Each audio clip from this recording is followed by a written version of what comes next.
bahwa ada salah satu korban perang Uhud. Perang Uhud ini terjadi pada tanggal 19 Maret tahun 627 Masehi. Ini terjadi pada hari Sabtu. Nah, ketika pada hari Sabtu itu orang Yahudi tidak mau ikut berperang karena itu hari Sabat.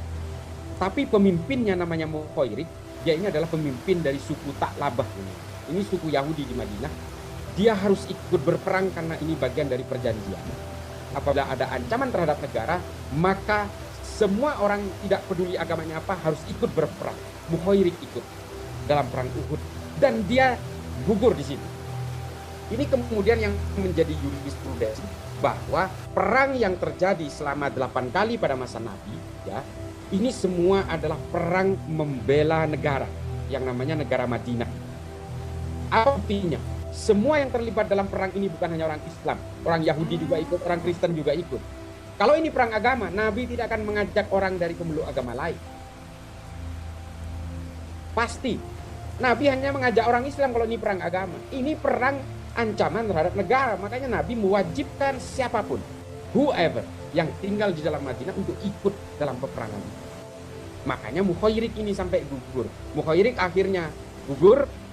Sahabat bertanya kepada Nabi, ini saya ulang, sahabat bertanya kepada Nabi, ya Nabi, ini adalah syuhada, tapi dia orang Yahudi. Bagaimana cara kita memakamkan jenazah ini? Apakah dengan agama dia atau dengan cara Islam? Kata Nabi, serahkan kepada keluarganya, biarlah keluarganya yang memakamkan sesuai dengan keyakinannya.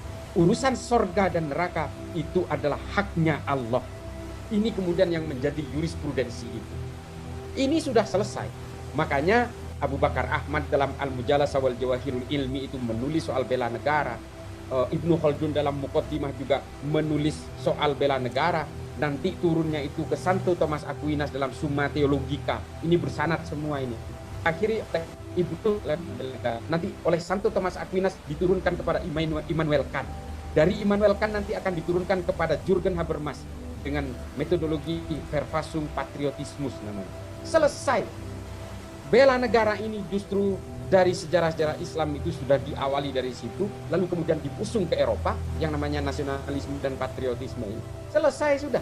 Makanya kalau ada orang bilang tidak ada dalilnya dalam agama, sini belajar masyarakat. Tadi pendeta sekali lagi, mohon maaf, ini moral tidak ada kaitannya dengan agama. Moral itu adalah otonom dan social circumstances. Nah, ini kemudian kalau kurang komplit, akhirnya otonom, dia muncul dari dirinya sendiri, pelanggaran-pelanggaran moral itu. Manusia tetaplah manusia biasa. Nah, ini soal pekerjaan saya nih. Saya ini tiap malam itu ngelonin radikalisme. Radikalisme ini adalah perilakunya itu selalu mengikuti di mana pemeluk agama mayoritas itu ada di situ. Ini kalau kita berbicara radikalisme berbasis agama. Setiap mayoritas di situ itu selalu beriring sejalan dengan kebangkitan atau munculnya dari elemen-elemen radikal. Ini Bu Anca. Jadi kalau di Myanmar radikalnya, kelompok radikalnya itu ya Buddha.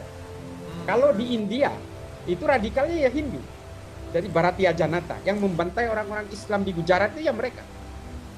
Orang-orang Hindu garis keras ini yang dulunya juga membunuh Gandhi. Si Botsa itu. Nah, semua terjadi seperti itu. Kelompok radikal di Kolombia itu juga orang-orang Katolik. Dan demikian juga dengan white supremacy, Ku Klux Klan, Baader-Meinhof, IRA, FARC. Semua ini adalah kelompok-kelompok yang selalu berusaha nempel ke kelompok-kelompok mayoritas dan kemudian dia menggunakan ideologi dari mayoritas itu untuk melakukan intimidasi dan segregasi kepada kelompok minoritas lainnya. Di Indonesia radikalnya tentu saja Islam. Jadi potensi radikalisme itu bisa muncul dari ideologi agama atau ideologi politik bahkan ekonomi. Bisa, potensinya dari mana saja.